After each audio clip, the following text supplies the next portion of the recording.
Muy buenos días, qué gusto, señoras y señores, saludarles desde la capital de la República. Estamos ya en vivo para darles a conocer algunos hechos importantes del convivir nacional. Vamos a referirnos al tema de la economía ecuatoriana. Las informaciones son de infarto para todos los ecuatorianos cuando nosotros nos damos cuenta que permanentemente el precio del barril de petróleo sigue cayendo estrepitosamente en el mercado internacional. Nosotros hace más o menos un mes habíamos entrevistado al exsecretario de la Organización de Países Exportadores de Petróleo, a don René Ortiz, y él ya se aventuró, por decirlo así, a señalar que el precio del barril de petróleo iba a caer por sobre los $70. Muchos dijeron que era una exageración, que esas previsiones no estaban de acuerdo con la realidad del mercado internacional, pero en realidad de verdad esto está ocurriendo. Ahora bien, el Ecuador ha planteado un presupuesto que se basa básicamente en el tema de $79 por barril de petróleo. Nosotros queremos saber si esa cifra es real o es irreal. Muchos analistas dicen que es exagerado, que el precio del petróleo puede subir más, que otros dicen que puede bajar menos. Y nosotros pensamos que es importante hacer un análisis respecto de esta situación. ¿Cuál misma es la cotización que debe tener el precio del barril de petróleo en el mercado internacional para que estos ingresos estén acorde con la realidad nacional? Para hablar de este tema esta mañana hemos invitado a un analista económico, el economista Jorge Salgado. Él es maestro, él es catedrático de la Pontificia Universidad Católica del Ecuador. Muchísimas gracias, economista Salgado, por venir. Bueno, quisiera preguntarle lo que ha sido motivo de nuestra introducción. ¿Usted cree que está bien que calculemos como precio referencial del crudo $79 en el mercado internacional para financiar el presupuesto de nuestro país? Muchas gracias, Vicente, por invitarme. Sí, en efecto, se ha producido una severa baja en los precios del petróleo que están muy por debajo de lo que hubiésemos creído. Para serle sincero, yo tampoco creía que la baja del petróleo iba a ser tan importante como hemos visto, pero creo que lo interesante es de entender este episodio como una reacción a lo que usted nos había comentado. A nivel internacional hay una transformación profunda en la oferta de petróleo. No solo los países tradicionales, no solo los países que han tenido en los últimos 50 años la hegemonía de la oferta están interactuando en el mercado. Hay una nueva oferta principalmente de Estados Unidos y de Canadá, pero hay que entender a esta oferta como una oferta que tiene una matriz de costos que es elevada, que es diferente. Es decir, usted, si le ofrecen más petróleo, va a experimentar una baja en los precios de petróleo. No obstante, esta nueva oferta tiene una restricción, no puede reducirse tanto el precio. Y esto se debe entender, como muy bien ha dicho René Ortiz, desde una perspectiva de la geopolítica.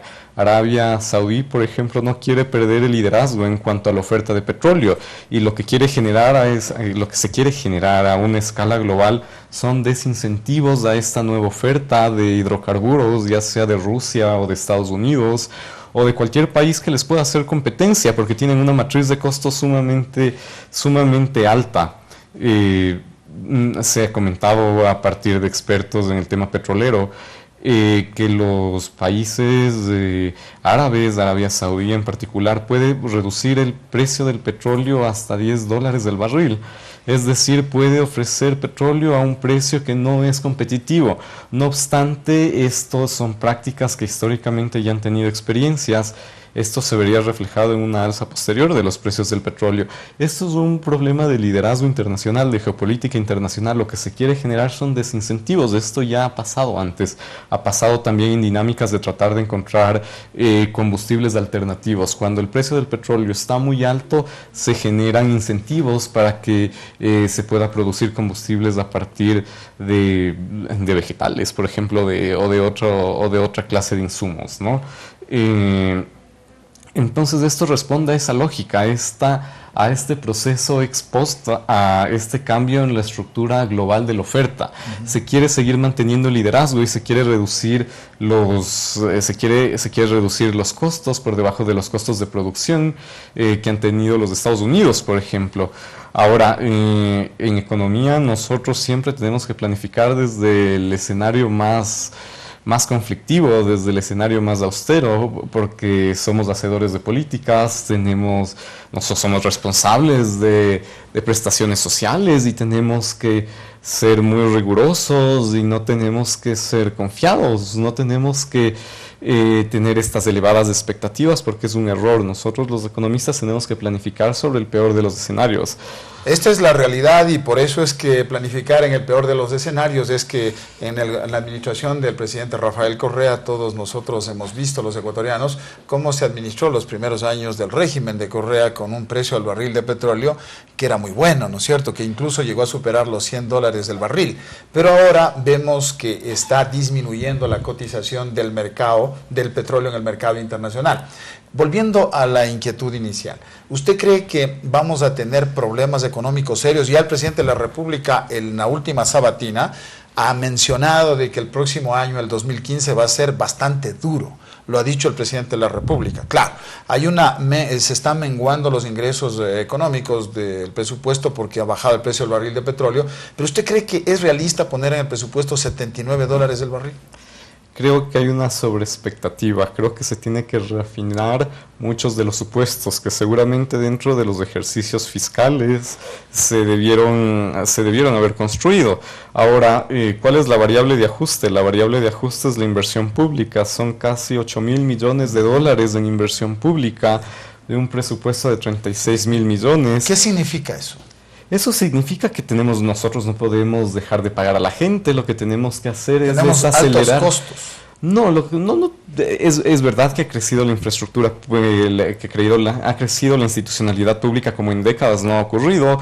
No obstante, esto es muy difícil de ser reajustable. Imagínense cuál sería el impacto de economía política que esto causaría. Lo que se va a hacer es reducir a la inversión pública, a la construcción de escuelas, de carreteras, es decir, a las hidroeléctricas, ¿no? Menos inversión pública. Pero ¿qué es lo interesante? ¿Cuál debería ser la perspectiva de darle una solución? Es buscar inversión extranjera directa, que muchos analistas ya lo habían advertido. Es más, el gobierno ha invertido, pero esto lo podría hacer también los agentes privados. O sea, hay que abrirse más al capital internacional. Hay que abrirse al capital internacional y esto es una alternativa que tiene que ser replanteada ya, es que ¿no? ¿Usted cree que el gobierno de Correa está reaccionando inmediatamente cuando acaba de enviar hace pocos días al Congreso la ley de incentivos para la producción y evitar la evasión fiscal? Entonces allí, por ejemplo, incluso ya se habla de exenciones tributarias para las empresas que vengan a invertir en el Ecuador hasta por 10 años. ¿Usted cree que entonces ya el gobierno comienza a tener un giro en el manejo económico? Claro, más bien esto podría ser contradictorio, ¿no? Usted sabe que una política tributaria que castiga la inversión extranjera directa no va a generar incentivos para la instalación de... No, pero eso está más bien creando incentivos, de ¿no? empresa privada. Incentivos en la perspectiva de que le creen impuestos, no, más bien llamar a la inversión extranjera directa. Mire que están en riesgo los problemas, los proyectos emblemáticos, las hidroeléctricas. No es que no haya plata, sino que la inversión pública ha crecido de forma constante. Imagínense lo que son 8.000 millones de dólares. Ahora, el problema es que se va a tener que desacelerar. Y dentro de las previsiones del gobierno ya se tenía pensado que muchos de los proyectos iban a estar finalizados, por ejemplo, las hidroeléctricas, y que se iba a dejar de demandar combustibles importados, por ejemplo, y esto demorará más. Y será en términos de economía política costoso porque no se realizará una obra pública que ya estaba planeada. Ahora, ¿cuál es la solución de economía política y de política fiscal? Es la inversión extranjera directa, no buscar, seguramente las debilidades de este gobierno han estado concentradas en esas dimensiones, ¿no? Que venga el capital foráneo y obviamente... Tiene que venir capital foráneo. Imagínese usted, no cabe que en esta situación se aumenten los impuestos también, ¿no? Esto sería contradictorio, que venga el capital extranjero, que me parece importante. Y en ese sentido, una pregunta que me parece clave es... Baja los ingresos petroleros en el presupuesto general del Estado. En un momento determinado se comenzó a hablar de un déficit presupuestario antes de lo que ha ocurrido en el mercado internacional del petróleo de 5.000 millones de dólares. Ahora, ¿qué va a pasar? Un presupuesto de 36.000 millones de dólares. ¿Cuál va a ser el déficit?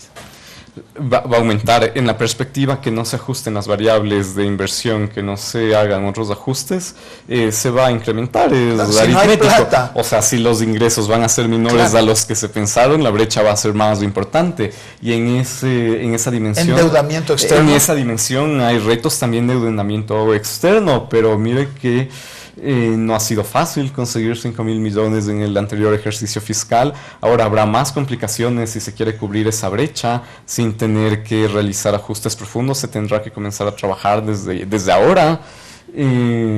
Es un reto, en realidad ahora sí se encuentra un desafío para la política económica ecuatoriana. Como nosotros habíamos conversado en tiempos de bonanza, sí. Es muy fácil tener proyectos emblemáticos, no obstante ahora sí se encontrarán en una situación en donde se tiene que pensar en ajustes, en donde se tiene que pensar en abrirse a la inversión extranjera, que son prácticas que no habían sido usuales.